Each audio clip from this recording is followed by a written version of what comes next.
Hi everyone, and welcome to another session of Beyond Mining, Protecting Land, Water and Life.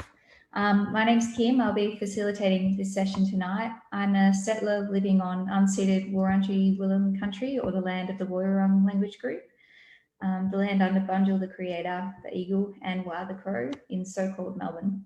My ancestors settled in so-called Australia from Northern England, I think, and I grew up on Taunarong country, which is a country that Uncle Larry will speak a lot more to tonight.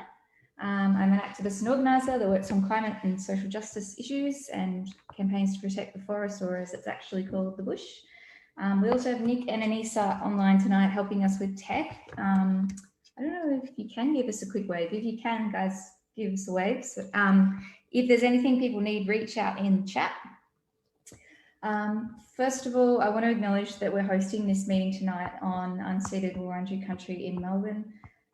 We would like to pay our respects to elders past, present and emerging. We pay our respects to First Nations people across the continent who have been protecting country for time immemorial.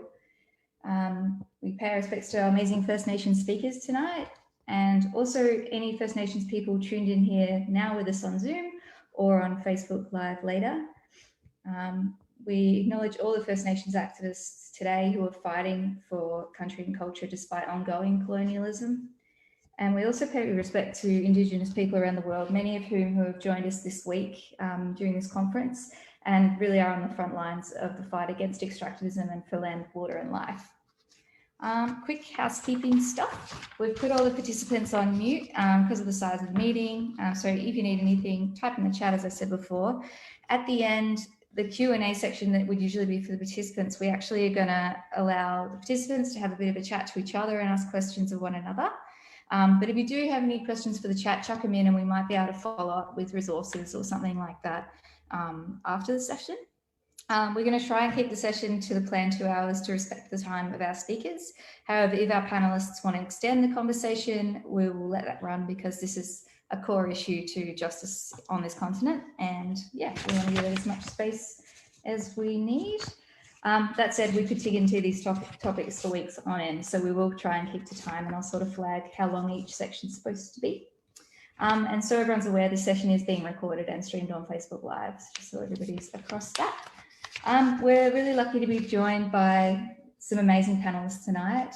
We've got Gawa Mikolo Jarrett, Uncle Mikolo. He's a Gumbaynggirr elder from Gumbaynggirr Conservation Group. They've done some amazing resistance work this year against New South Wales Forestry Corporation, who are logging their country and cultural heritage in Nambucca State Forest in so-called New South Wales. We're talking, rainforest, old growth, really beautiful country. They stopped logging on their country by walking into coops, launching a landmark legal case that really challenged forestry in a way that it's never been done before, stopped work for the first time in 20 years. And they also established a sovereign camp in the forest. So a really special thing is they're practicing culture and language and songs and sharing them with non-Gumbaynggirr forest protectors. We've also got Wangan and Jagalingou custodian Mauro Johnson joining us.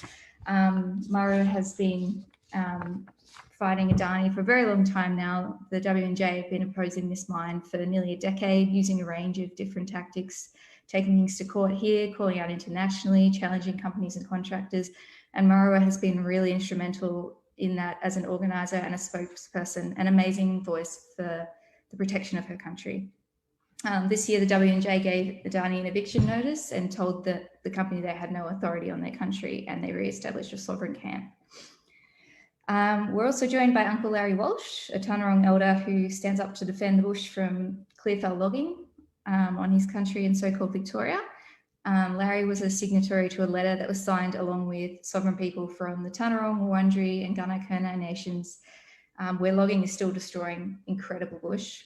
In this letter, the custodians asserted their sovereignty over the area, called for a moratorium on logging, and argued that the government had breached the United Nations Declaration on the Rights of Indigenous People by handing Vic Forests the management of their country without their free, prior, informed consent.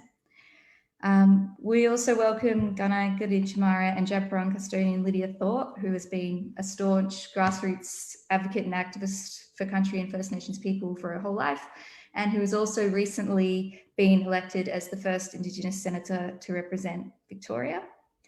And we also welcome Arika Walu, a sovereign custodian of the Gunai and Gadichimara nations and the Djab Wurrung language group. They've just started an amazing new land back initiative, Warren of Kanak, which will be the first sovereign land back initiative owned and co-managed by Kulin women and non-binary people. And the initiative supports the continuation of local cultural practices using a mixture of pre-colonial permaculture methods to remedy land and water. Nyata, Arika, thank you so much for your time and joining us tonight, everybody. I'm really appreciative. So for the first 5 minutes or so, I was hoping we could just go around all the speakers and say hi to everyone else on the panel and tell us a bit, tell us anything that's important to you, like your pronouns or anything else, and a little bit about your country. Tell us what's special about it for people that might not have been to the area, what kind of animals and totems preside there, what laws and protocols. If you don't feel comfortable or you don't want to share anything, that's totally fine. But yeah, just introduce yourself and your country. And Gal and Miklo, do you mind starting us off?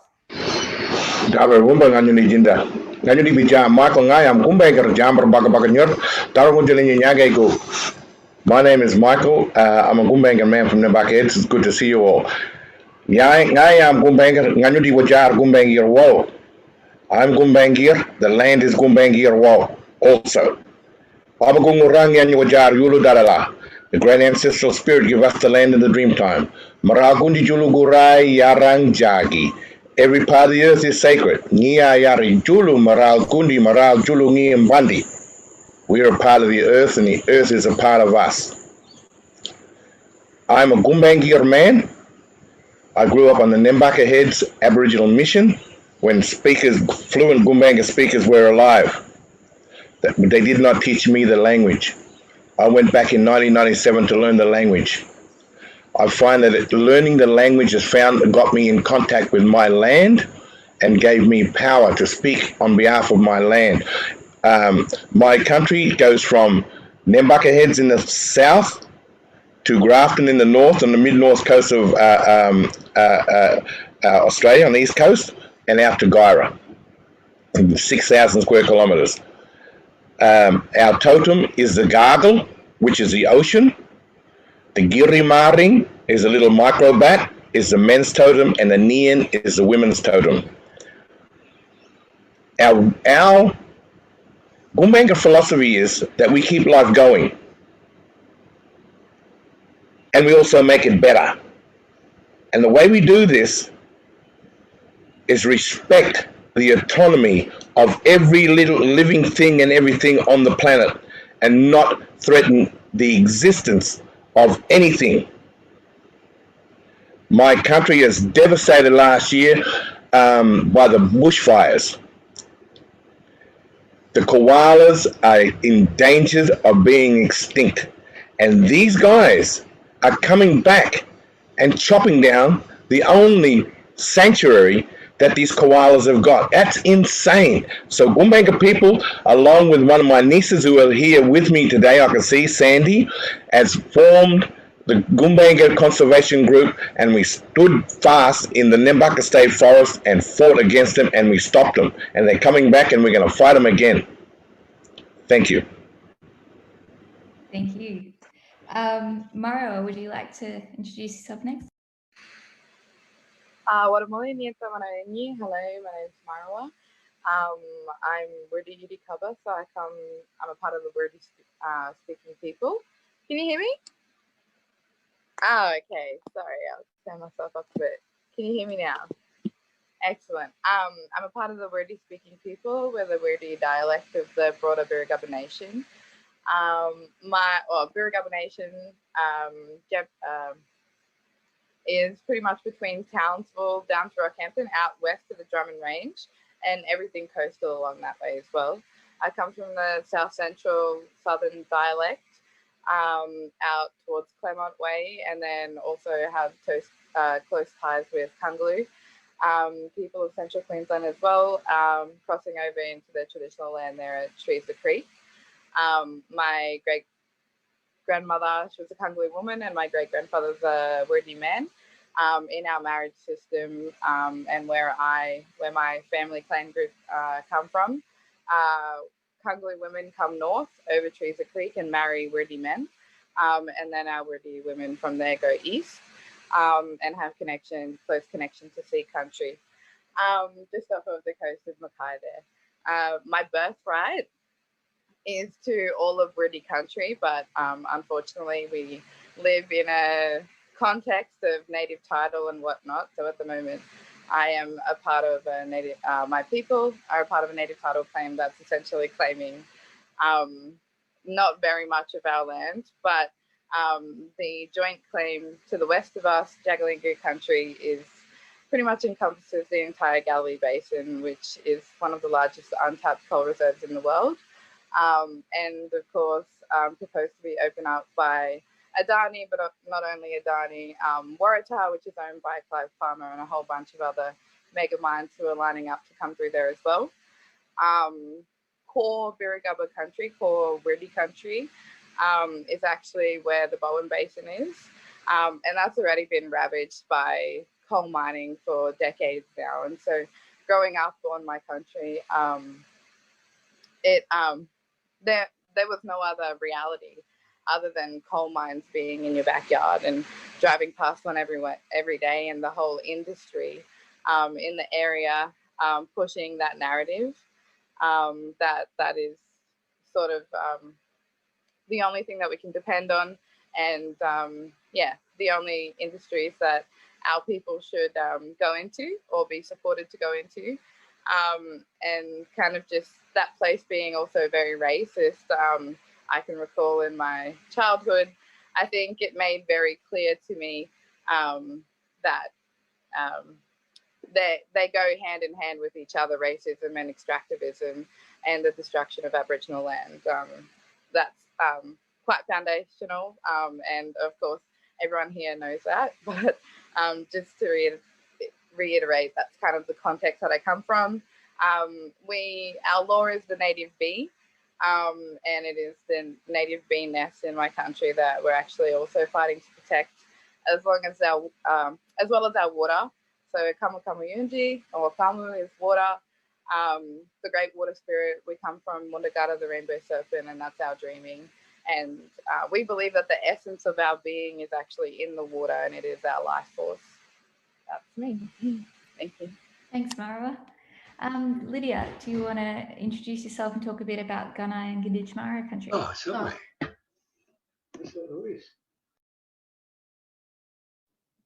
Sure. Thanks for the invitation. I think the work that you do is incredible. I was there last year and saw the violent behaviours from the police, stopping anyone speaking up against the extractive mining industries. And yeah, it was an incredible presence that we had, and we were fortunate to have a welcome to country from Auntie Carolyn from Djab Wurrung country, in which the land that we were all protesting on was at. I'm a Gunai Gunditjmara woman, Djab Wurrung woman, and it's shit. Like, you know, they've manufactured, like the colonisers have, you know, read the art of war inside out, back to front, and they're using it very well in today's, in 2020 in this country. It's about divide and conquer. Native title is about divide and conquer. I'm sure my brothers and sisters that have just spoken and Uncle Larry, who I haven't yet heard speak, will attest to that these policies and these legislative colonial regimes are there to divide us as a people, because when you divide the people, then it's easier to conquer the people.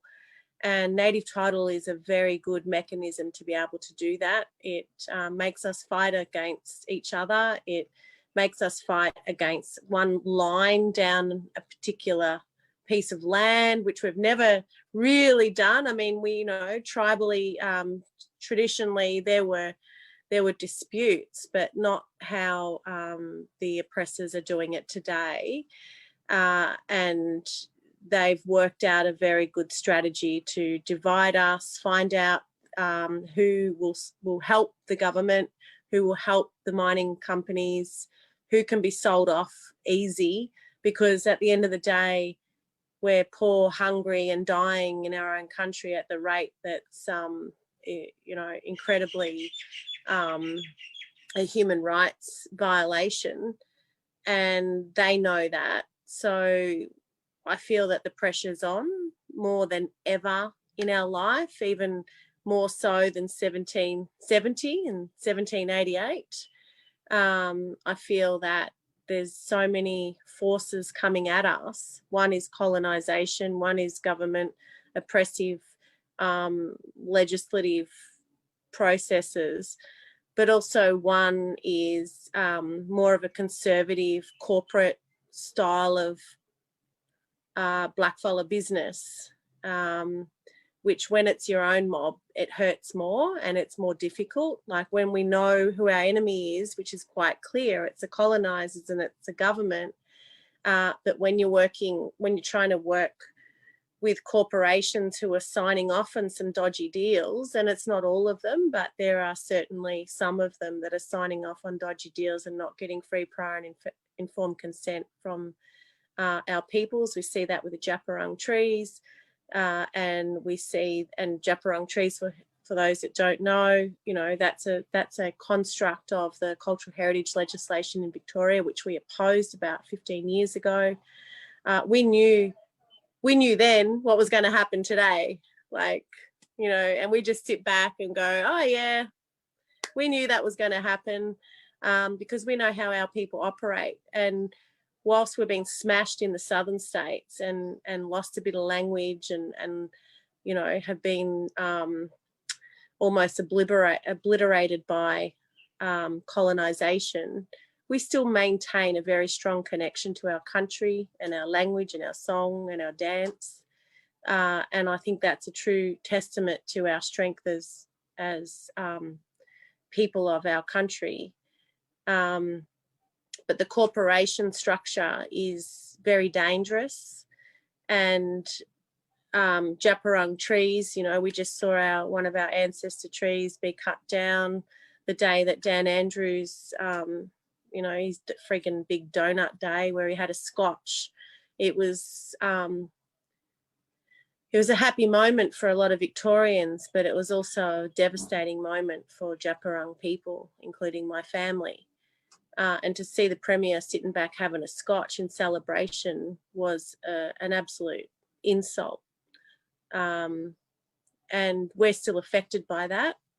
If it's not enough dealing with transgenerational trauma, to see that kind of trauma happen in, 2 weeks ago or 3 weeks ago is, we're still reeling in that.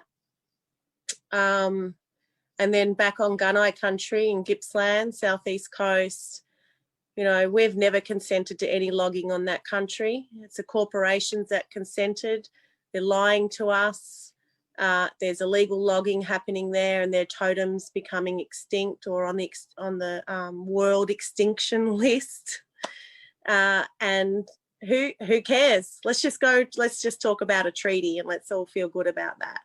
So yeah, I'm a bit cranky, but I'm so blessed to be amongst my sovereign brothers and sisters that's what gives me strength to continue my job. And it's a shit job. It's a shit job trying to work with people who are racist and climate deniers and who are mates with the extractive industries. But I'm willing to sacrifice my life and my family's life to be there and call that shit out. And I will continue to call that shit out, so that the media, the beauty about being in this position is I have the media and I have the parliament. It's all being recorded in Hansard about our contest for sovereignty in this country, and the fact that we've never ceded our sovereignty and we never will.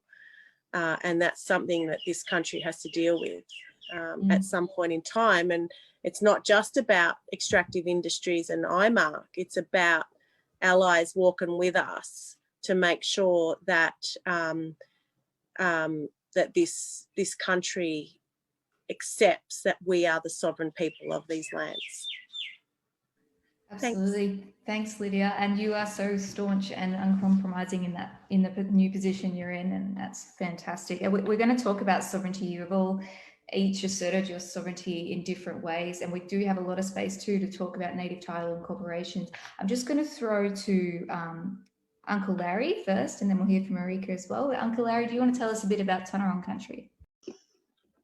First of all, I acknowledge the traditional owners of the land I'm on, which I'm on Wurundjeri land. I pay my respects to their elders. I pay my respects to their ancestors, but I also pay my respects to their elders, past, present and emerging. And I pay my respects to all people in this conference and listening to this conference that come from Indigenous peoples. And I pay my respects to your ancestors and to your elders, both past, present and emerging. My country, Tanarong country, I'm from the Nire Bala clan. I'm from the people that lived in the side of the hills and mountains. My country ranges from the mountain ranges to the box ironbark forests to the basalt plains, and in it and from it run 5 to 6 rivers. My country people were some of the most moved. I am the 5th generation that was moved. I made sure there would never be a 6th, because at one stage, one of the organisations, because my wife at the time was pretty crook, they wanted to take my kids. So I was living in an ironbark forest at the time, so I went and grabbed my kids, and they stayed with me until their mother was well again. I returned them to their mother, but started living in my just in case I was needed again. I'm from Wa, Raven. I was born on Goanna country, and one of our family members, important family member, is what you call the Tawny Frogmouth. For me, it's too many of my people being moved so many times that they've forgotten who they are. I was one of the first to go back home, take my family home. Some of the other families followed too. And I was, thanks to the original Heritage Act, which a lot of Aboriginal people back then fought to get in Victoria, was lucky to be a part of that in a small way, but I ended up being a cultural officer back then on behalf of the Wurundjeri Woi-wurrung. We started re-veg projects to try and get the Euros to understand the importance of re-veg for the waterways. But unfortunately, corporations came in. Aboriginal, under the Aboriginal Act, Aboriginal corporations, where a lot of people who for a long time had never known their country, for a long time had lost the ways of their country, and they have too much say on my country. And it puts me at odds sometimes with my own while I try and keep teaching the children, because I have faith that the children will win it. I may not, that's okay. I've lost a few over the years, But I sometimes say I'm like a farmer. I find a seed. I tell everyone what that tree could be. So I plant the seed, knowing that I may never see it bloom to full bloom, because that tree will go to be older than me. So the next generation see that tree and they go, oh, that's not what they said. It's not quite what they said. So they take another tree, another seed from that tree that's grown, and they plant it. And they tell their children and their grandchildren the story. And the next generation sees it full bloom. They do the same. They go, well, that's not quite what Nan or Papa said. So we plant another one. A forest is an idea. A forest is a spirit in its own right. A forest is the seed in its own right. That plants itself and the way it behaves and the animals and birds around it behave, if we listen carefully, we can hear what they're saying. Don't get me wrong. I'm not a man who understands all of it. I accept, like everyone, we never can. But I accept I only have a small role. And I accept that as long as the ideal and the fights keep alive, even if I don't see the end of them, I know we'll win in the end. And that to me is the most important thing. Now, I was saying to you before this started that a lot of the questions you're asking, I'm not sure I'll know and have enough answers, but I will have faith that Lydia and Rika would have more of the answers than I will.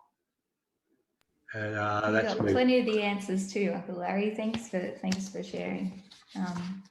Arika, do you want to speak a bit to introduce yourself and your country and what you're up to, and then we'll dive into the next topic.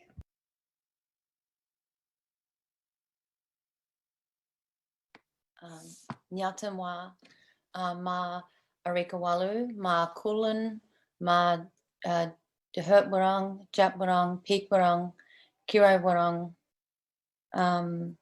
ma Juukan Gorge, Burung Garawangu, ma Alamin Murta, ma Kulin, ma Murta, ma Kurna, ma Pupuk, ma Kulin Pupuk.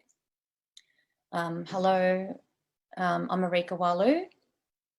I'm a sovereign of the Djab Wurrung, Djab Wurrung, Peak Wurrung, and Kira Wurrung language groups. I'm of the Emu Wren Dreaming and the Pelican Dreaming. I represent thousands of generations of sovereign mothering, and I gather here today for the rights of my child and all sovereign children for our future. My country, a little bit, I guess, my mother's father's country is Gunai country, which I grew up on, Lake Tyers Mission. I was grateful enough to be taught the language in primary school, which has given me a lot of knowledge. A lot of knowledge about that country, which I'm able to pass down to the younger generations now. And I'm also learning a lot more of my grandmother's country, which is the Djab Wurrung and Kira Wurrung, Djab Wurrung languages. So both countries are southern parts of Victoria, I guess, east and west. Djab Wurrung country is, I guess, in this context of what we're talking about at the moment is, and Gunditjmara country is World Heritage listed. So we are under a lot of pressure at the moment. Well, my people are under a lot of pressure. Those who are organising to have that area being catered to tourism. And yeah,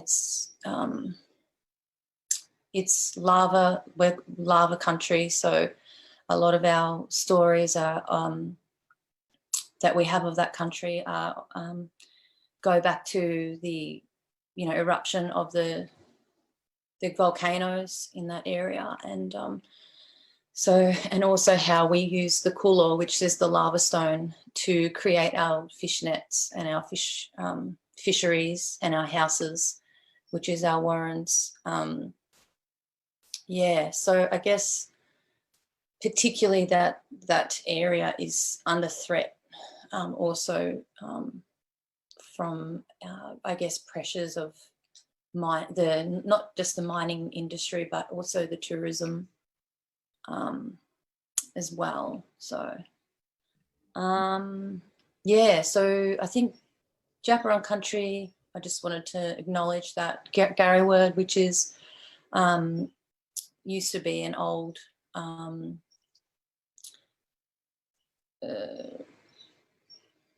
millions of years ago it was an island, so it has a lot of old seeds on there, yeah, I'm looking to save some of those seeds in that area of my country. Yeah. Cool. Yeah, I won't keep going on, but thank you. Yeah, That was introduce my country and fantastic introduction. Thanks heaps. yeah, and that's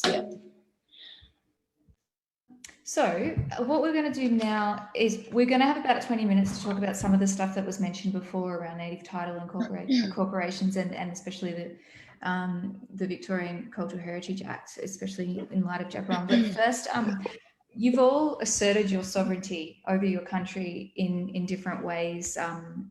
Obviously, Erika, with your initiative, it's an initiative of self-determination. Whether it's sovereign camps on country to stop logging. I think we will throw to Gawamiklo again if we can, because he's got to go at 7. So can you just tell us a bit about Gumbaynggirr Conservation Group and how you've asserted your sovereignty and sort of all the brilliant work practicing culture on country and stuff like that? At this stage, can I introduce Sandy Greenwood? And I'd like her to come on and talk because she was a big part of this as well. So Sandy, can you please come on? Is she there? Juukan Gorge.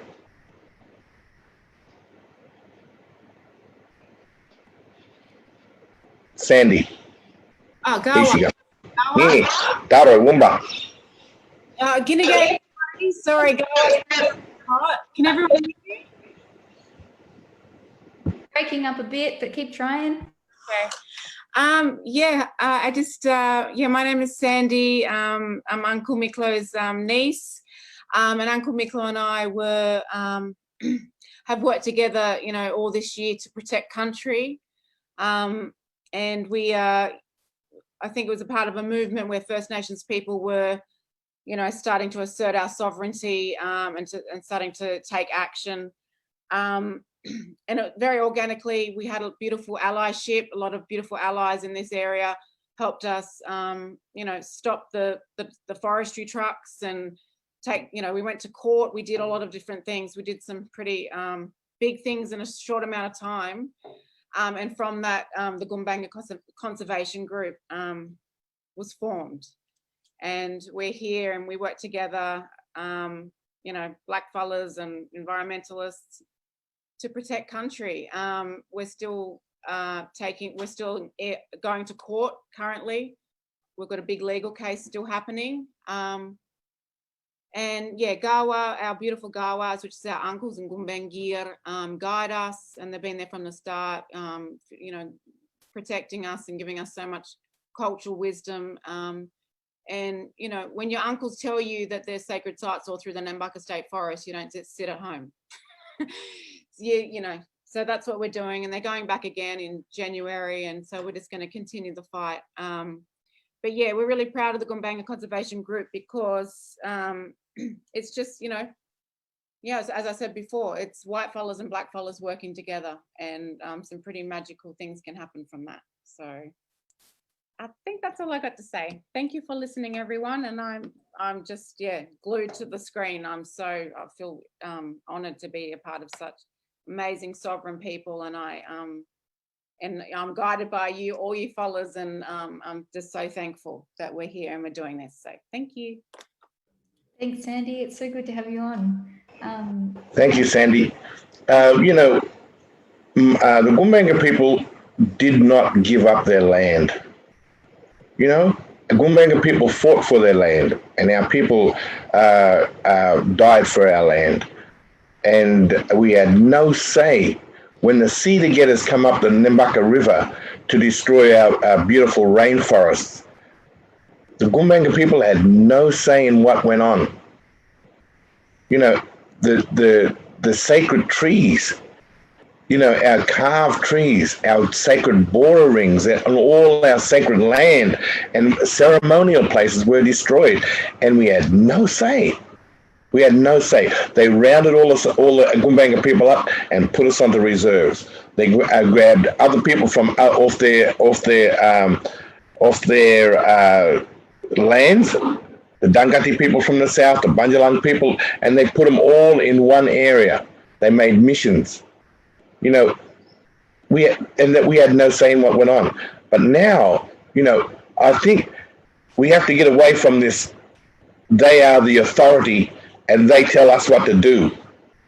We have to get away from that, and we have to stand up for our rights and tell them that no, this land is our land and it always will be our land, you know, and we have the right, and we have to put ourselves out there. We have to really put ourselves in front of these things and say, no, stop. You're destroying our mother and our sacred places and our land. And by destroying this, you are destroying yourself, and you'll destroy everything, every one of us.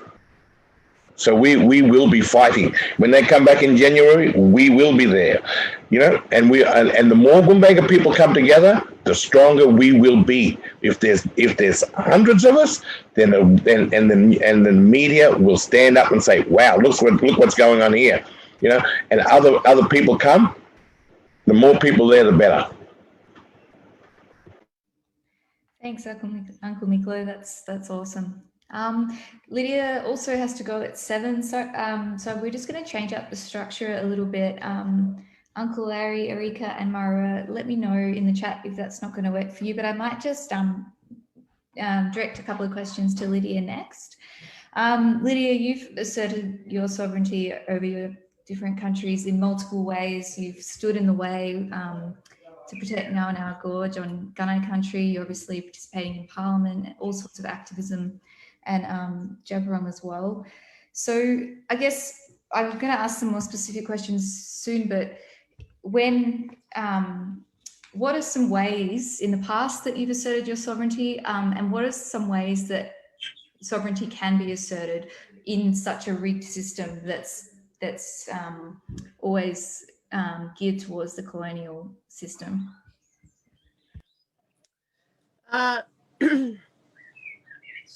I think we've always asserted our sovereignty since invasion. We've done it in a whole range of different ways. Like, you know, Erika's my little sister, by the way, and Rue, that was a beautiful story that you told. So thank you for that.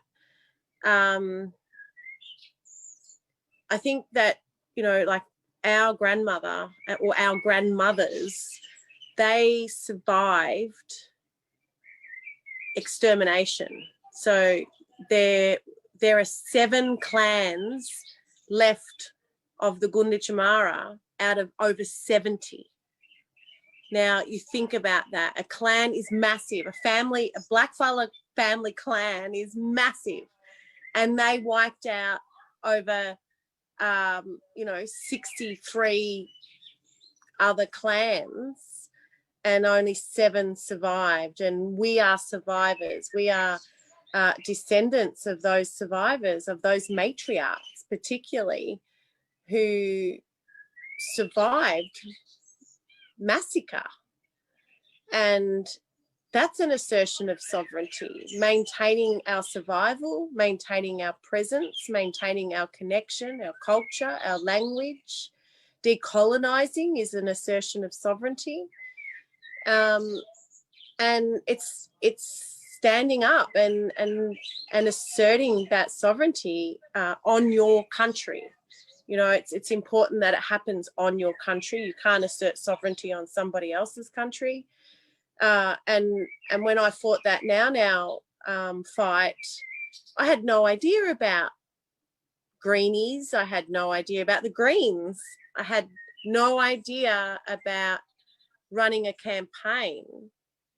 I just stood up for what was right. I saw that this Duke Energy was coming, a multinational company, and that wanted to put explosives through the Now Gorge, a million-year-old rock form in the middle of East Gippsland. It had rare callistemons. It had all this greeny environmental,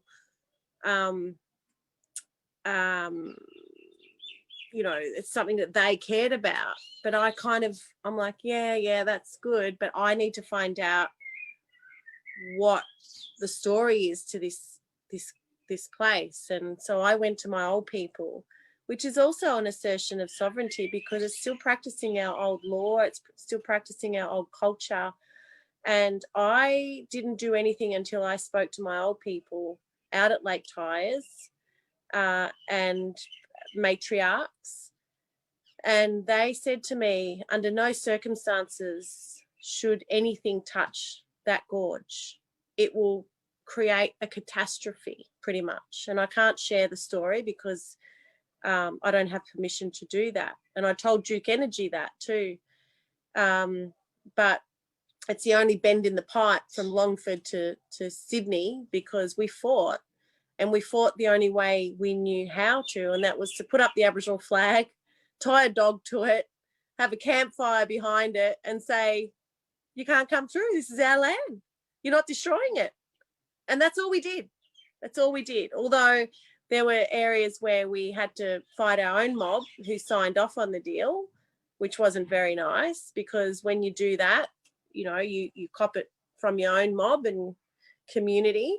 But that's part of our fight, right? Like we're not only fighting the system and the colonial oppression, we're trying to decolonize everybody else so that they understand our fight.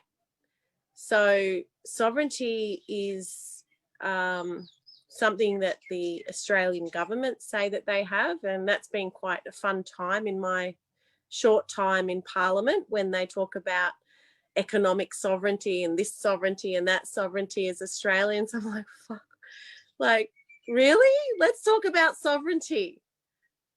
We say we're sovereign, you say you're sovereign, so why aren't we having a conversation about who's actually sovereign? That's where we're at in this country right now. And Erika might not agree particularly, and that's my family, my own blood. And there are others that might not agree, but I believe that we have to have a treaty in this country and discuss, we have to negotiate sovereignty.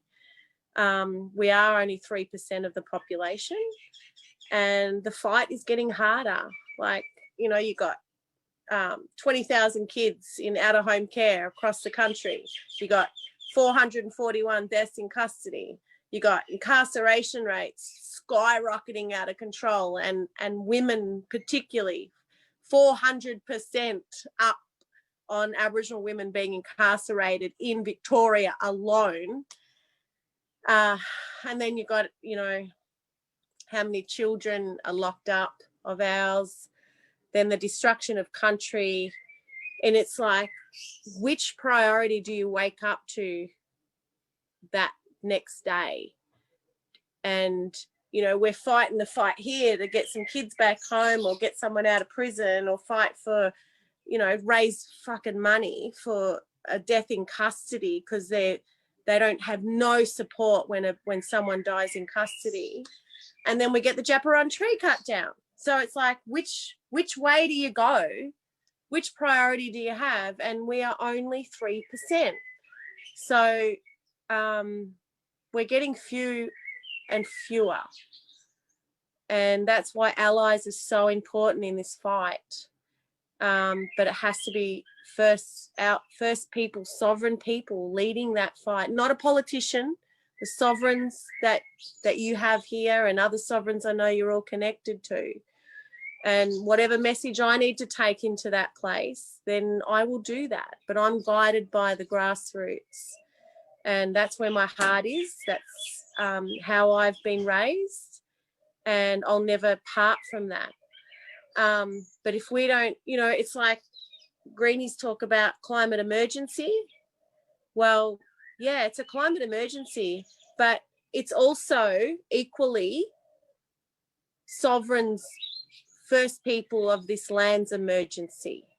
And if we don't connect the two and fight for it holistically, then you'll never win climate change. You'll never win it. Without us, you won't win it. If the first people are dead and gone and assimilated and whatever, then we'll never have climate justice in this country or this world. It has to be first people that provide that leadership and that guidance, but also, as Uncle Larry said and others have said, like, we are part of the earth. We are the water. We are the animals. If that goes, we go with that. So the weaker they get, the weaker we get. And that's more the reason we need everyone in this country to fucking wake up and realise that Indigenous people around the world, and I was at Madrid last year at the climate negotiations, and Indigenous people around the world, they're talking about sovereignty, they're talking about protection of land and water, they're talking about child removal, they're talking about incarceration, they're talking about deaths in custody. It's like, we just sat there and cried together because we all experience the same thing in our own countries. And, you know, Uncle Robbie always said it's 2020 vision. This is it. COVID was part of it, I believe. Ancestors had to have some intervention that stop what you're doing, take stock, look at the destruction, experience what it's like to go for a freaking walk along the Mary Creek or the Darebin Creek and appreciate nature and the birds. That how often did people do that before COVID?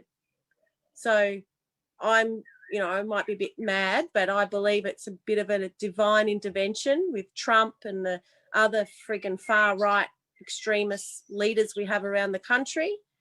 An intervention came and said, stop. And now this is our opportunity to take over.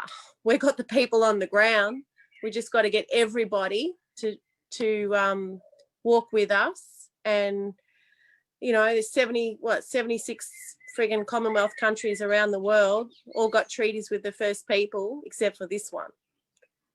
So it's time. And if they, you know, if we come up with a treaty that's full of bullshit, then we can say no to it. If it doesn't include care for country, care for water, and the capacity building of our people at the clan and nation level, then it's not worth going, it's not worth saying yes to. And I'll leave it at that, but I just think it's time for a treaty in this country, and we can bring that climate justice into the treaty. Treaties for you just as much as it is for us. First of all, I'm glad you mentioned how the well-being of First Nations people has to be part of protecting the environment and country, because I was going to mention the message stick that you brought into Parliament and yes, climate justice in this country can't be achieved without justice for First Nations people, because we don't even understand this continent that we're on. But also on treaty, just before you go, and thank you so much for joining us, Lydia, much appreciated. You've called out, you know, people like Vic Forrest for acknowledging country while destroying it. And again, there's talk about a treaty and people saying, you know, that Victoria has the strongest cultural heritage laws in the country. But if that was the case, well, the directions tree, people wouldn't be grieving over the directions tree at the moment. There still wouldn't be logging all over Gunai country after the fires. So can you speak to, you know, it being more than tokenistic, and the role of, you were talking a bit about the role of sort of the state and extractivist companies and stuff deferring to Aboriginal corporations exclusively rather than getting, sorry, I'm trying to combine a few questions, but Dan Andrews said something about if we waited for total consensus on Djab Wurrung country, then we'd never get this road built. And first of all, like, that's white supremacy in action, prioritizing lives on the highway over Djab Wurrung lives. But secondly, the point of getting total consensus on an important issue is that those most affected by the decision make the decision. And in the case of sacred women's country on Djab Wurrung land, that's Djab Wurrung women. So yeah, could you speak sort of generally to these rig structures, and if we're going to have a treaty, what that needs to mean? Sorry, there's a lot of questions at once before you go. Yeah, that's all right. Look, good on Andrews, good on Queensland and Northern Territory for being the saviours, the white saviours, as Labor like to do, say all the lovely, nice things, and look like they're on our side. But while you're talking about treaty, you're logging the friggin' life out of the Central Highlands. You've got a mass fire sale on Crown land, which they promised us was part of the treaty negotiation. We've got totems becoming extinct. We've got a Djab Wurrung tree that's been chopped down. Where the hell is the good faith in that? Like, I put pressure on them about stolen gen and reparating stolen gen. They announced it the week that Auntie Eunice Wright passed away, one of the oldest stolen gen fighters, that stood beside me, calling for reparations. She didn't see her reparations, and the audacity of the government saying, "Oh, we'll pay for your funeral." Like, I'm sorry. And then after she's laid to rest, they announce reparations, which lovely announcement, but stolen gen is still waiting for what, now they're setting up a committee and setting up all the bullshit, all the bureaucracy, and going to make it really hard for stolen gen. There's absolutely no good faith in this. And if we have to rely on governments and Queensland, Marawa, sister girl, good to see you there. We've got to catch up, by the way. But, Queensland's talking about treaty, and they extinguish Wangan and Jagalingou's native title rights in the middle of them saying, "Oh, let's get all warm and fuzzy about a treaty." Like, no, you can't do that to Wangan and Jagalingou and then talk about treaty. Like, it's off the table as far as I'm concerned. And then you go to the Northern Territory, and you have, the same people that are handpicked by government leading these treaty talks. And they're good people, but the government, you've got to work a certain way to be picked by government. You go to Northern Territory and they're fracking the country and still want to talk about treaty. Like, it doesn't work like that. And the Northern Territory intervention and the cashless debit card, like, how can you have the audacity? That's not a treaty. That is not a treaty. Treaty is about peace. Treaty is about stopping the injustice against us and our land and our water. And that's what I want to see. And I think that it has to come from the grass. I want to be led by the grassroots. So local government, I think we have an opportunity. And if you all go start talking to your local government areas and talking about treaty and having some yarns about that in your local areas, then that's what I want to see happen right around this country, right around this country, including pay the rent, so that, and I heard Brother Boy earlier and Sister talking about the fights on their country. We're sick of our people battling to fight for their country. I'm married to a professional greenie who gets paid to campaign on climate change on other people's country. Why aren't our people remunerated for fighting on their country? Why do they have to fight to get food on their table and pay their rent and pay their electricity bills while they're out there fighting for country? And these other, you know, white fellas, it's their career choice. Like, pay the rent has to build the capacity of our grassroots activists with no questions asked, because that's where our fighters are. And they're the ones that the corporations step on. They're the ones that the corporations won't allow a membership to. They're the ones that get cut out. They're the ones that are sick, dying, incarcerated, children taken away. We need to build them fellas up. And then we'll see a revolution. Thank you, Lydia. And I'll just, I'll throw to Marwa if that's okay. Marwa, you spoke really powerfully at the Stop Adani convoy where the W&J addressed potential allies about native title and how there's such a huge power imbalance inherent in that legislation at the moment across the continent, and that it's stacked, and that land can still be forcibly taken away and manipulated. Could you speak to the Wangan and Jagalingou struggle with that mess? Yes, hello again, and thank you, Lydia, for all those kind words. And yes, we do need to catch up soon. Thanks for the question, Kim. I don't know if I made it very clear before, but yes, I have been a representative and spokesperson for the Wangan and Jagalingou Traditional Owners Family Council. That's the Wangan and Jagalingou native title claim is the claim that my family are a part of, but our traditional boundaries and all of our different clan groups and different claim groups actually within the Birragubba Nation acknowledge that we are one people, we have one law, one marriage system that ties us all together. And that relationship and kinship, which is essentially our living law, how we relate to each other, goes beyond native title and the boundaries that are assigned or written by some white lawyers, you know, who say, oh, there's no one claiming native title here. What about we draw this box and find out who might be connected? So just in terms of,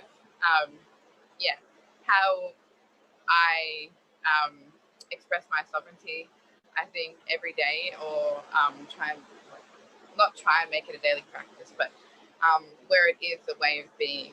I think for me, to put it simply, it's just exercising your birthright is your sovereignty. And if you're an Aboriginal or Torres Strait Islander person, if you're a First Nations person from Queensland or so-called Queensland or so-called Australia, then you are born with intrinsic, unique and distinct rights to your land and culture and whatnot as well. And I think for me, the way that I've been able to grow in my understanding of my personal sovereignty as well is, I guess, finding out through the native title context and where the disparities become very clear between domestic legislation and international standards that are agreed upon by, all of the nation states and whatever. Obviously, they're all colonial settler states and they have a certain apparatus and agenda as well. But in terms of international standard, free, prior and informed consent, Australia is woeful, obviously, and the domestic legislation actually actively works to undermine. And recent developments in native title legislation as well, especially the 2017 amendments, have actively undermined and further separated international standard with the domestic level at which we can use legislation to claim native title rights and interests. But I sound like I'm harping on just about native title. That's the context that I've sort of been able to work in. And also I was, I'm only a baby. I was born in 95. So I'm from the generation where, you know, we missed land rights and we missed everything of the 70s, 80s and the early 90s. And all we got is Howard's version, very tight, narrow and violent version of how Aboriginal people in Australia can try and claim country. In terms of, obviously, the legislation is just designed to reconcile the High Court decision and terra nullius, obviously, being a legal fallacy. Sorry, I'm just harping on there, but essentially it all comes down to free, prior, and informed consent, and sovereignty for me is just about how you're able to live your birthright, and your sovereignty is impinged when your fundamental human rights and your birthright to culture and everything that previous generations have been entitled to and have been able to enjoy. That is yours, rightfully so. But obviously, we are restrained from being able to enjoy that in the current state that we have to live in. That's a little bit about that, but I don't know if I answered the question. Yeah, no, amazing. Thank you. And on free, prior, and informed consent, Uncle Larry, I'd love to hear from you. The Sovereigns for Forests pointed that out, that there had never been any consent to log on your country. Can you tell us about asserting your sovereignty on Tanarong country, Uncle Larry, and a bit about consent there? Yeah, well, as I said, my biggest difficulty is most of my people were removed for 5 generations. So the connection to land was broken. To put us back together again has been a big struggle. To get our language revived, our stories revived, our respect for what little knowledge our elders still had. And sometimes, because they make decisions, they say it's not our fault, it's the Act. As a technical argument that is used to be able to log. Loggers, in actual fact, if you look very carefully at the Logging Act of Victoria, you notice it has the right to override our sovereignty, Aboriginal sovereignty. The same with the Water Act. It has written into it the right to override ours. So the idea that they go to people and say, oh, quick, have a look for a tree with a scar. Have a look for a rock with a mark. We'll leave them alone. And if you can't find one of them, we'll go all the way through. So the acts on the whole 3 are wrong. I remember the original Act because I worked under it. And under the original Act, we had a lot more, this is a Victorian Act, we had a lot more power than we have today. We had a lot more decision-making process than we have today. So today, everyone seems to think it's about the scar tree or about the rock art or the scarred rock or about an oven in the ground. That is not that culture. It only shows you that people live there in that culture.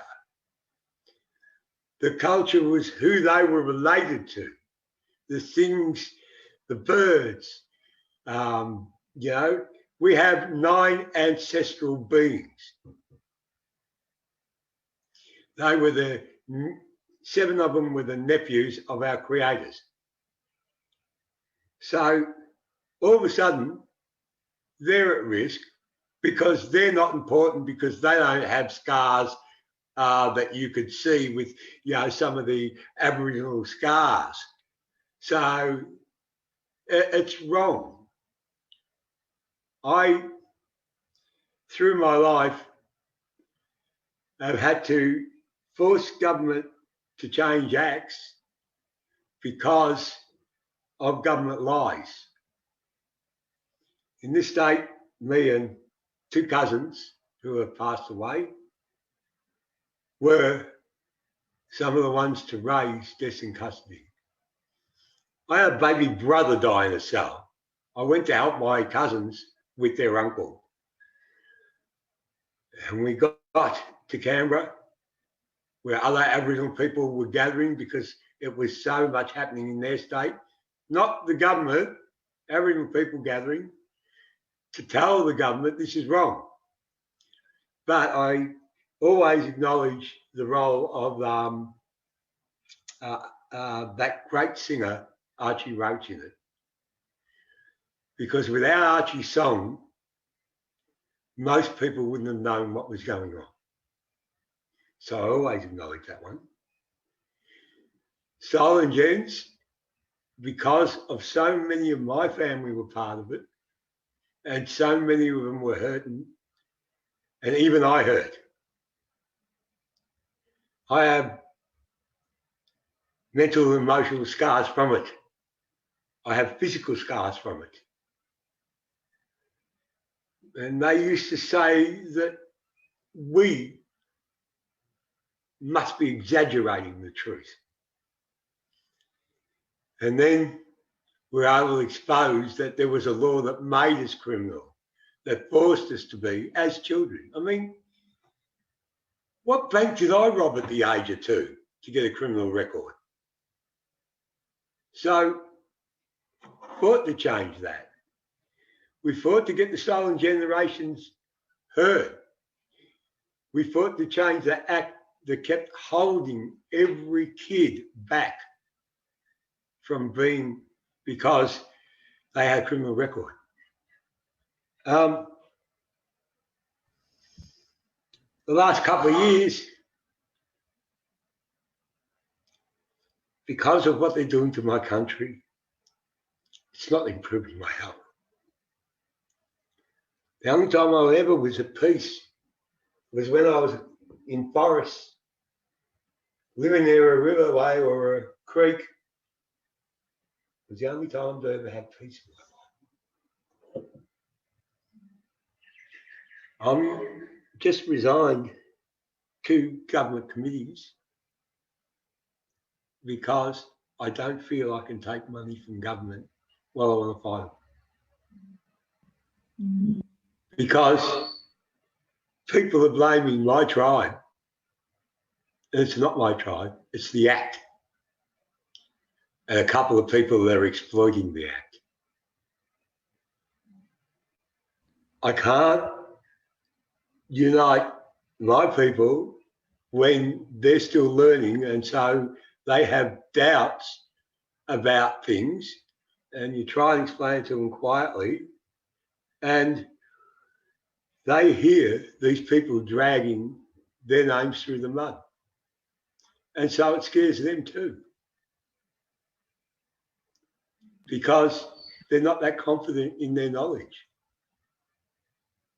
They're like having a 10-year-old child being told they're wrong and not sure whether they did something wrong or not. So they get a bit scared to answer back. You know, I've fought against police since I was 14. I fought against lots of people. Nobody ever noticed I was hurt because every time I felt things going on, I would go and find time to sit by a river and creek and listen to them. Thank you. I can't, if they log them, if they get rid of them. I can't. I can't pay my respects to the people and the land that gives me my inheritance, my children's inheritance. the inheritance that went back to the beginning. And I have not felt so frustrated in a long time. And thanks to COVID, I've not been able to get away. I've not been able to do my usual disappearing act and disappear for a couple of weeks to sit, to feel the peace that I've always wanted. Because I can't go there and say, how do I fight people who don't understand who we are and their own, and they're our own. Thanks, Uncle Larry. Thank you very much for sharing That's that. what it's about. I'm just going to pass to Eureka now, who's actually mentioned COVID's impact on people getting back to country. But Eureka, if you could tell us a bit more about Warren of Kanak, your response to the colonial capitalist system is a new initiative, a new land back initiative, and it's a way of asserting sovereignty and self-determination. And yeah, it's maybe about buying back land to protect and restore it. Please go into as much detail as you like. Yeah, so thank you, Uncle Larry. I really appreciate your words. I just want to acknowledge, Uncle Larry's, you know, I just want to acknowledge him and thank him for the, you know, sharing that with us. I know it's very painful for Uncle Larry to share that, and it's important to acknowledge the pain that's behind them words. I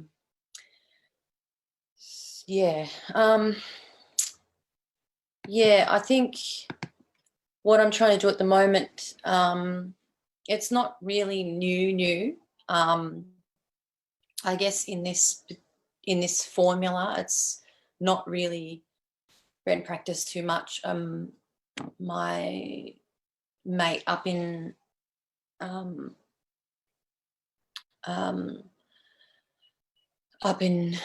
Meanjin country did also do a GoFundMe to raise some money to buy some land last year and was pretty successful, Phil. And I think this is something that I've been planning on doing for a couple of years, for about 4 years since I had a serious car accident. And it changed, you know, a lot of my perspectives on things at that time. So I've grown up in an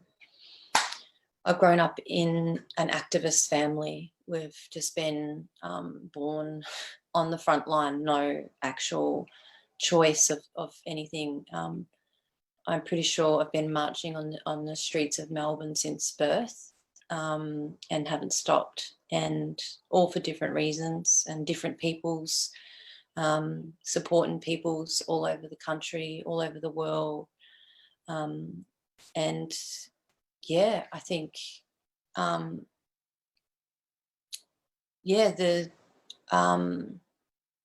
as Uncle Larry mentioned, we've been on lockdown this year, and it's taken a huge toll on our people, in particular in Melbourne. We have not been able to go back to our country, which I would also normally do. Living in Melbourne City is not, it's not healthy, but to be actually forced, you know, to stay here has taken a huge toll on our people. We've lost people through suicide, and we've also got people, I'm supporting people now that are in psych wards and have serious mental health issues. So this initiative, it looks at a lot of, it looks at remedying the land and the peoples simultaneously. You know, none of us are really, you know, we don't have a lot of money to buy back land. We don't have land, you know, we don't have our inheritance handed down to us because it was stolen. I guess that's the reason why I've put this initiative up to give people the opportunity to support me to buy some land and grow some of our murnong and some of our other native foods, traditional foods that we did eat. Some of us still eating it. Build sanctuaries for our totems, our animals, you know, be able to go back and practice building our wurruns. So wurrun is, in our language, it means home, and that's our traditional houses that we built out of the lava stone, the kulor. And they were huge houses. Some of those houses were up to 19 foot long. And there was thousands and thousands of villages all over our country. And now, you know, they've, through colonisation and through that time, they've taken our kulor and brought it to Melbourne, actually. Some of it's in my garden here. And it's all over the place. So we're needing to, get our Canuck, which is the digging stick. I've, for a while as an artist, I've been creating and designing digging sticks, Canucks, which is a, you know, gardening tool, but it's also an important tool of matriarchal law and women's law.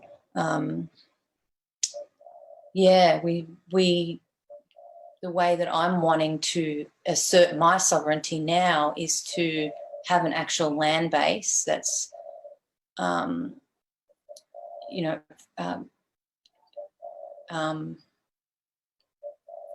it's open for me to be able to do what I want with it without having to apply for a grant, which I have been for my whole career as an artist. And I feel like a slave to that. I don't want to do that anymore. And also just, I'm not interested in the corporate world. I don't vote. And I am setting up a business type structure, but it's not going to be the usual type. So that's my little chip away at asserting my sovereignty, and I'm hoping to really expand that and have camping grounds so that our people can have places that we can go and camp on. We just don't have access to land. A lot of our people around this country, as I know, do not have access to their own country, and that's important for so many reasons. But it's also important for our country to have us on our country, because we belong to that country, and we need to be, we are one and the same. So COVID has really fast forward my initial plans to launch this next year, and really brought it back to the now. Yeah. Thank you. Thanks so much for that. I just want to go back to something that Uncle Larry said before about it not being just about the scar tree or this or that bit of cultural heritage. And that seems to be a problem of the colonial government and court systems, how they always need this specific thing when it's actually about the landscape and the animals and the totems, as you guys have spoken to really beautifully, and also the knowledge systems. And I might quickly, if Nick can get it up, we've got a little video from Malika from the Matuwara Fitzroy River Council. She wanted to be here tonight, so we'll quickly play that video. And then I wanted to have a little bit of a chat again with the panelists about when mining companies and gas companies or any colonial forces, roads, logging, everything we're talking about tonight, come in, what they're actually destroying. And it's so much more than a lot of people understand. So if Nick, you could chuck that video up, that'd be great.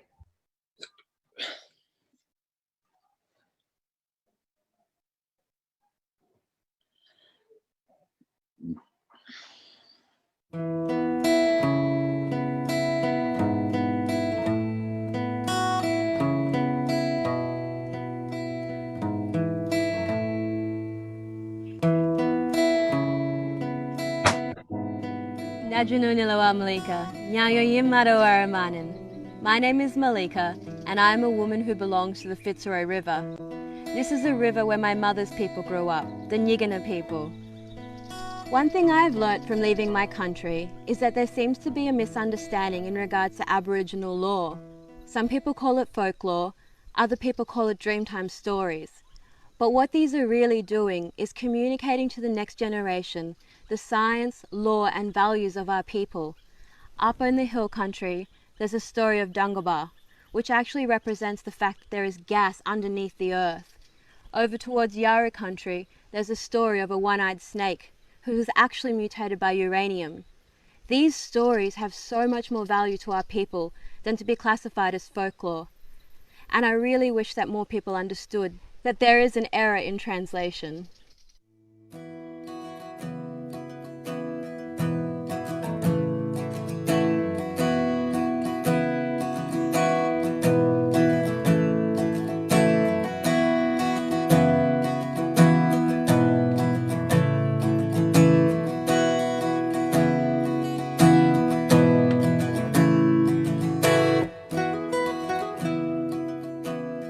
Cool. So we might just stop that one, Francis, Nick.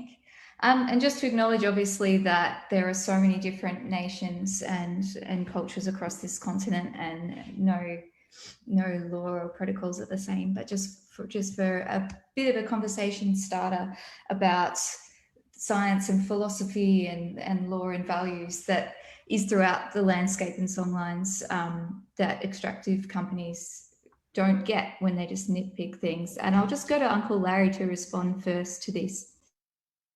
First of all, most Aboriginal people who learn about and understand a bit about their culture realises all our water comes from those underground sources, because the rain falls, the water falls, soaked into the ground, goes down and then pops up as those little springs that form our creeks, that form our rivers. The thing is, when you start that mining process, what you are doing is you're digging down and blocking the roots of those little waterways that connected to make the bigger river. Quick, babe, quick. And that's the problem. They don't understand it, they don't care, because as far as they can see, it's an endless source. They don't understand finite source. Everything is a finite source. Everything has only got it's got a limit. And if we bust that limit, we bust the land. And when that happens, they'll give us back our land then, because it'll be dead. And that's the fearful thing.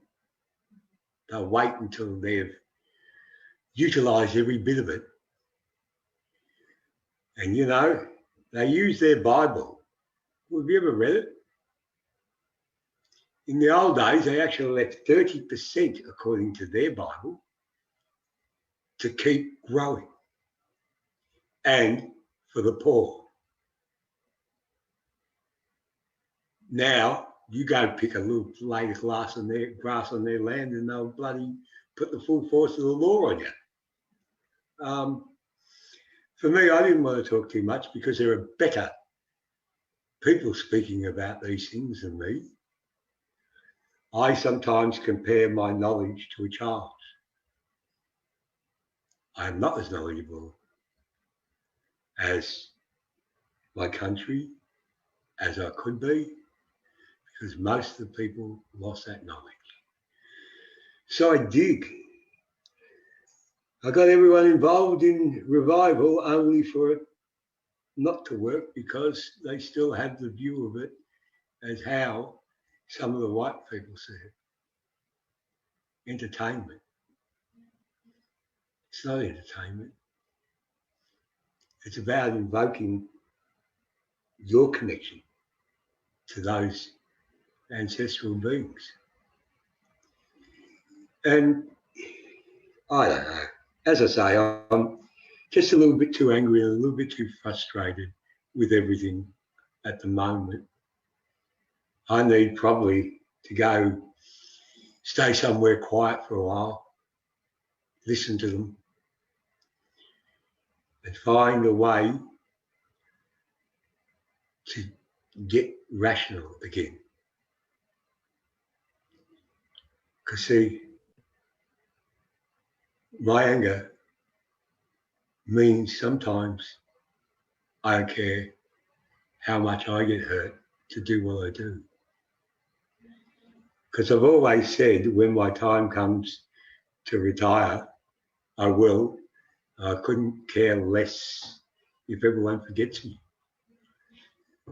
Because sooner or later I'll be at peace with myself.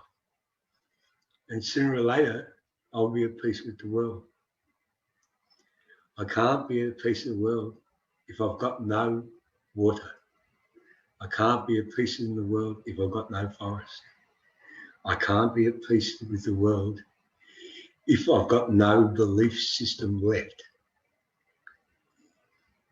It's, if you like, though I don't understand it properly, it's the only belief system I've got.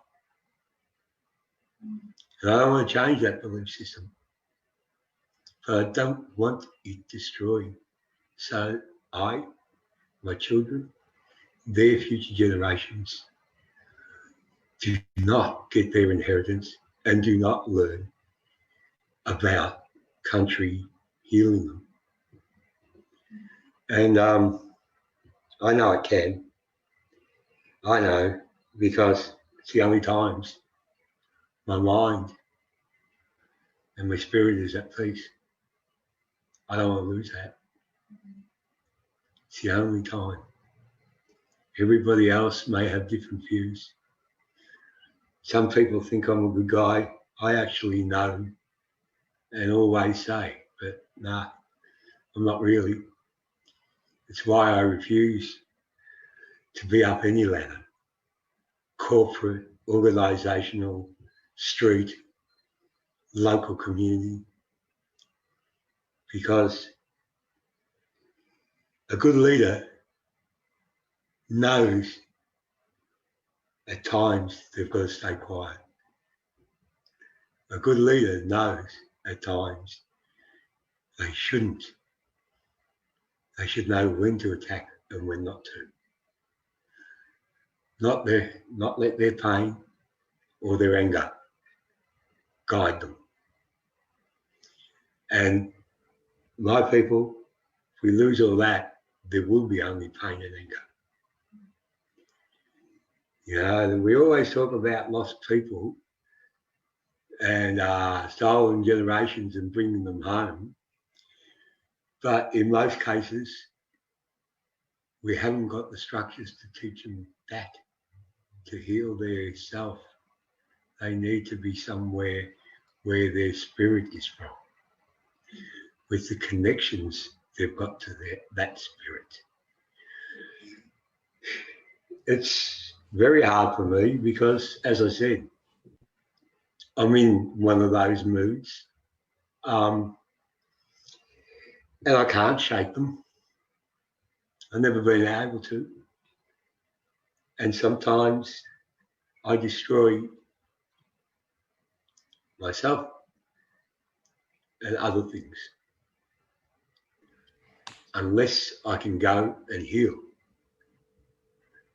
Because then I can be peaceful for a few months. And then when I feel it coming again, I can go away and be peaceful again for a while. I'm winding down to stay permanently. I don't care if I'm breaking a law on my lands. I used to go gather on my lands when it was illegal. And I'd just go, oh, all right, arrest me. Because I believe sometimes the only way is, unfortunately, put yourself at risk. But because of some of the things I've done in the past, and I swore I didn't put anyone else at risk again. I would only put myself at risk because I can handle being hated. I grew up with it. I can handle everyone against me. I grew up with it. Unfortunately, the rest of the world is not like that. But there's a lot of people like me because of that system we were raised in. And we don't know anything but fight. We don't know anything but hit harder than the next person. We don't know anything other than, well, when we grew up, that sometimes to stop the pain, you had to get hurt a little bit, but you made sure you hurt them worse. Sometimes, and there are people that can testify, they've seen me do it.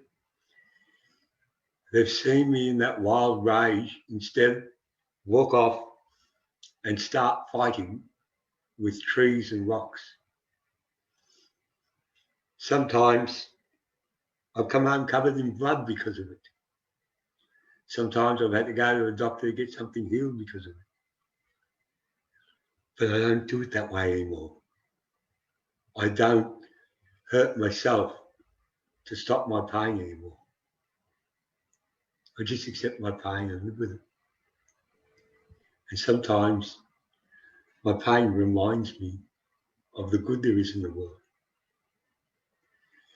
Sometimes I hope there's never another me. One day, with a conversation I had with a brother, baby brother, he said to me, "You know what, Larry? I'm not going to name one of my kids after you, no matter how much I love you, because I'm scared they might end up like you."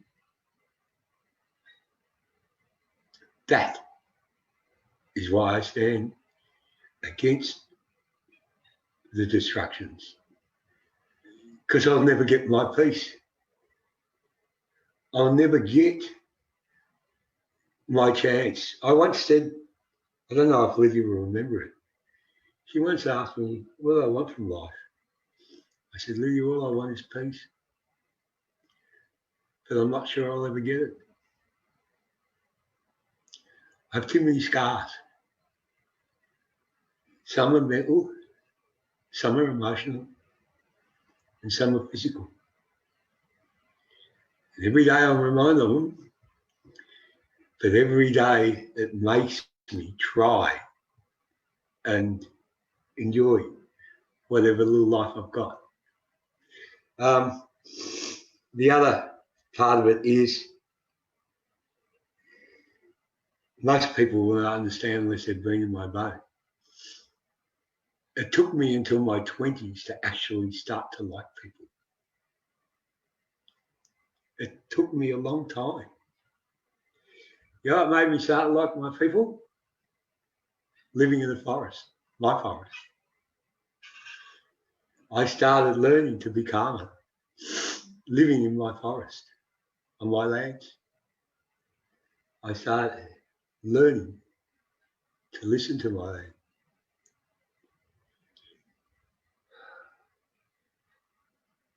I am good at making enemies. I can't sometimes stop myself. I know sometimes when these come on. So I go home. I go until I'm ready to go back and say, okay, I can do the fight to change something that will help my communities. But leadership, no, never. Man like me, too many faults. Don't get me wrong, there are a lot of good leaders out there. But we have to sometimes look at how we help, because a lot are worse than me in their scars And we know land can help them heal. Thank you, And Uncle it's, Larry. if we had land and we had the capacity to bring our hurt children home, to help them learn those spirits are there with them, for them to learn from. I sometimes think it's too late for me, but I don't want the next generation being me's. I don't want any more me's.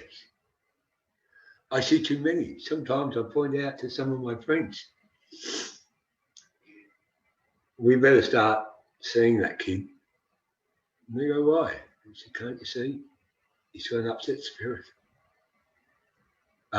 We know that when we look carefully, we can see the upset spirits. I cannot be anywhere public for a while because of who I am and what I am. This is one of my last ever public talks for a while because I need time. I need space. But I need my land again. And a lot of my people and my families that have been through the same thing as me need that. I will not let them get hurt. Like the hurt I'm feeling at the moment, they're the only ones that understand it. But I won't go and see them because it'll bring on their hurt. I sometimes don't care about people. I sometimes don't care about me. And for me to start caring again, I have to go home. I have to go home and care for country. I have to go home and sit by a river and a creek and heal as best I can. And the only way I can do that is stop its destruction, because then I'm never going to be able to heal. I'm never going to have again that peace I have when I'm there. It's a terrible thing. And it's a terrible thing because very rarely, and you can ask a lot of people who know me, I have very rarely talked about my childhood. I very rarely talked about my teens and my early 20s. There are people out there that have seen my bad side. And I'm sorry for that. But as I say, sometimes when I say I need to get away, I mean it. But when white man's law stops me because of what white man did, I get wild. I get crazy. And I use the worst tactics I learned from bullies because that's how I used to be. And unfortunately, it means sometimes I even divide my family members because they can never understand, because they were raised at home. They were raised living on their lands and living within that culture of theirs, mine. And they don't see and they don't understand. The only time we feel at peace is when we're on country. And they don't understand that we keep refusing any leadership roles because we know we get hurt. And we know sometimes we will hurt ourselves to do it. And that's not the way we should be doing it. So I think our leaders need to look very seriously at what is the cause of all the problems. What is the cause of all our arguments?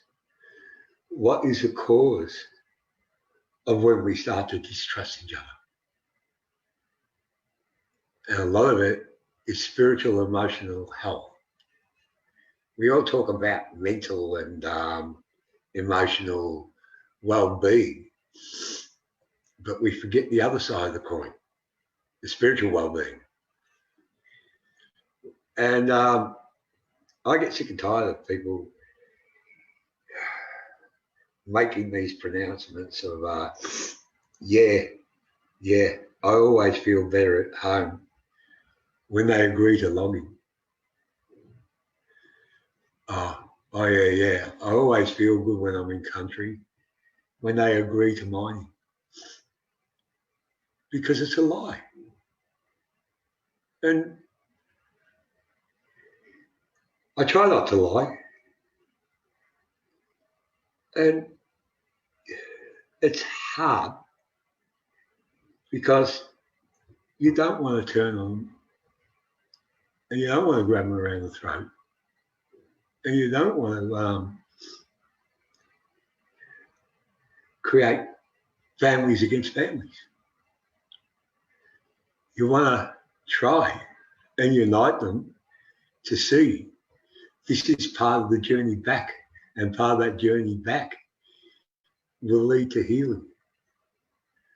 That's why I can't afford to lose another forest. We're in the Black Friday one. Hell, it was up the road from me where I was living in my country. People were trying to contact me to see if we were okay. And yeah, contacting them afterwards to say, yeah, we're okay. They went around us.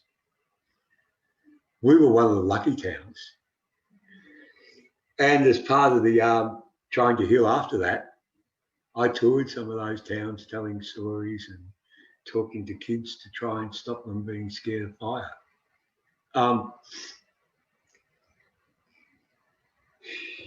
It's not worth the emotional, mental and health well-being of our people to lose that. It's not worth my own healing. I'll never be able to do it if I lose all that. So I'm not saying it's a environment question. It's more than that. It's more than that. It's a way of us healing. And that's what's being overlooked a lot. You know, what Erika's trying to do shows that. Trying to bring healing by a land and a place where people can sit in their country and feel their country. Great idea. But as I say, the rest, this is going to be my last time at a public thing for a while because I've got to go home, I've got to fight from home, and I've got to allow myself time to heal while I point out. See, one of the things I'm doing is pointing out whenever the government says, oh, this is the way we operate, I look carefully and I find there's countries that operate differently. Countries that the Indigenous people have got lots more rights than us. They're still fighting for other rights and they're still fighting for the tax on those rights. But the lessons are there on what the government denies is going on around the world. The government doesn't want us as Aboriginal people to know that there are some constitutions that protects their lands and waterways and protects their forests and gives them the role of custodian of them. I've joined a group for a while to assist with what was happening in Ecuador so I could learn what was happening in Ecuador to pass on to people. Because native title ain't my battle anymore. It's battling to get people to understand it's about healing, not about all these, I don't know, white man's words. I feel healthier. I feel better. I feel calmer. Thank you, cannot Uncle say I Larry. do that. I cannot say I do that here. And I really didn't want hope to you talk get back much. to country soon. I I really didn't want hope to talk you get back about to the much because, forest. as I say, I thought you had some very good people whose points needed to be heard more than me. Oh, you've spoken beautifully. Thank you so much, Uncle Larry. And I really hope you get back to your forest soon. Thank you so much for sharing so much of yourself then. Marua has had to go. She says, thank you, everyone. I just want to pass to Arika now about healing and about remedying land, because that's very much about your project. Can you, just to end the session now, tell us about your dreams and your vision for restoring and remedying your country and bringing that peace to people? Yeah, I mean, thanks, Uncle Larry, very much for your words again. Really appreciate, yeah, appreciate that. Wurrung of Canuck, yeah, it's about getting back home. As Uncle Larry said, it's very important. It's been a traumatizing time. I have to acknowledge again that it really has traumatized our people, not being restricted on top of our extreme circumstances of oppression, particularly in urban areas, which goes underrated or really understated. Yeah, so this Land Back initiative is looking at regenerating paddocks that have been destroyed by hundreds of years of farming and being trampled by the hooves of animals that do not belong in this country. It's also looking at buying land that does have significant trees and significant sites on it that we can, nurture and protect, and also waterways as much as land. Yeah, I don't know how much time you wanted me to. What time are we finishing? So just make sure. It was at 8 o'clock, but it's 10:02, and I think your initiative is super fascinating. I'm happy for you to continue talking about it if you like, but no pressure either. So totally up to you. Yeah, I just wanted to make sure. So yeah, the initiative is it has a lot of forming to happen over the time. We're looking at buying a small lot of land to, I guess, build the base. I'm wanting to give myself 3 years to build up a base. I have a small admin team at the moment, and I'm speaking to my elders and particularly, my family members about, what next, what should happen next, or the plans. But I guess, yeah, it's different to native title. Native title is really looking at Crown land or state forests or that type of land. So this is very much a different avenue. Farming land is 40% of this continent.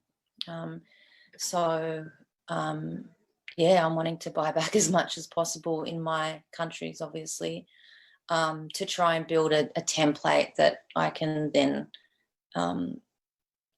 after the 3 years is up, I'm hoping to be able to take on other mobs that are looking to use the template. If it's successful, I guess, I will be able to,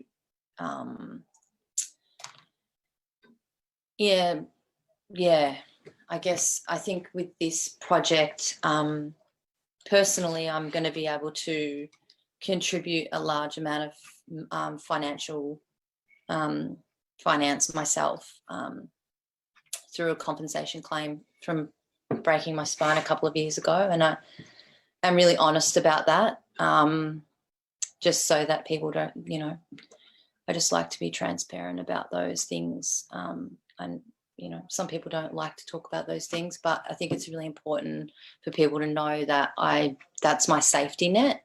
If the GoFundMe doesn't make the money, then I'm going to be able to push it forward with my own finances, and that's, I guess, something that is also a little bit different, a different standing in this situation. But it is growing. We're almost at $20,000. So, and it's been nearly 3 weeks. So I think it's going all right. I didn't expect it to move that fast, and there are a lot of fundraisers. I'm organising a fundraiser to be a part of the 7 Days of Resistance. Previously, for the last 7 years, I've organised with Warriors of the Aboriginal Resistance, and stepped down earlier this year just to take on other projects like this.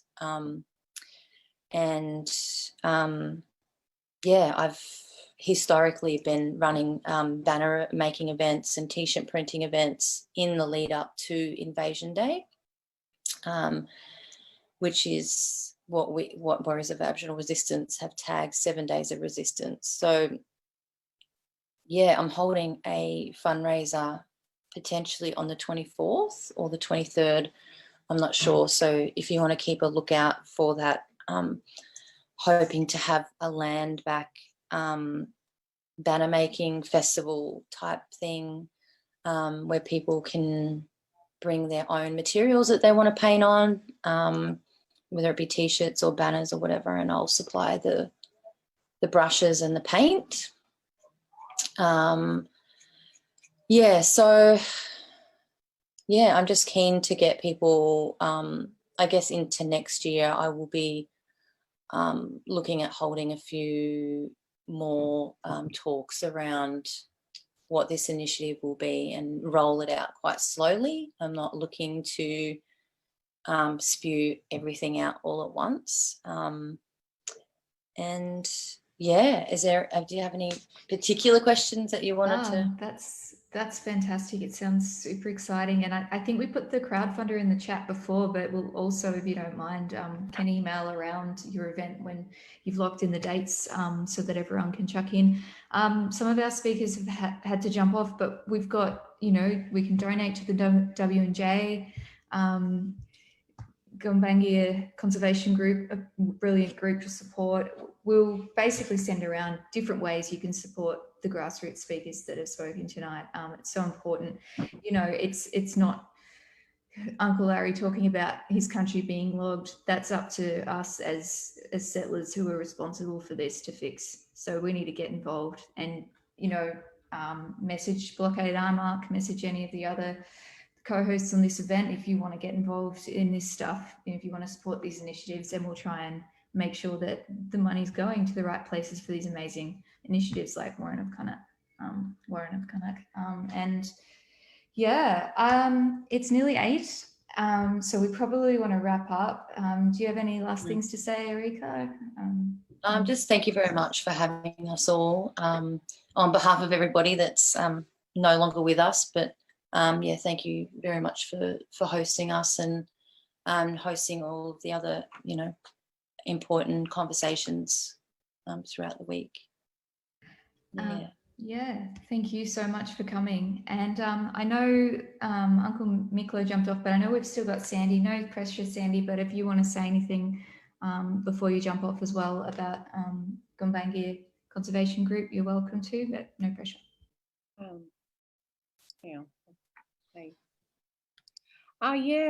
Well, I'm just taking it all in. I'm just so, you can see me now. I don't like being on camera, but hello. Yeah, just feeling so like amped up now, just to kind of, you know, and I love what Arika was saying. I've always admired her strength and her vision about, you know, yeah, buying our land back so we can go and sit and heal. And, you know, I really want to do that with the Nambucca State Forests, want to turn into like a cultural heritage park or a biodiversity park, or, you know, but even better, like have place there we can do ceremony and for healing as well. And just, you know, this is the time now to assert our sovereignty. And I'm just so inspired and, you know, so thankful and grateful to Uncle and to all the sovereign people yarning tonight, because it just gives me, you know, power and strength to keep going. We've got a, you know, big Oscar-winning documentary maker, Eva Orner. She's interviewing us in the forest tomorrow, and I just like, you know, it's good to like to yarn tonight and to listen, because that message is, we've got to get that strong message out that we're here, we're not going anywhere. This is the time. So yeah, thank you everyone. And yeah, I'm not the best speaker, but I'll just get down there and I'll be on the ground and I'll be doing stuff tomorrow and I won't stop. So Thanks, Sandy. And yes, you are. You're an amazing speaker. Thank you so much, everyone, for joining us tonight. Super grateful that you've all shown up, and we'll keep in touch about how we can keep supporting these different groups and amazing people. Thank you so much, everyone. Have a good night.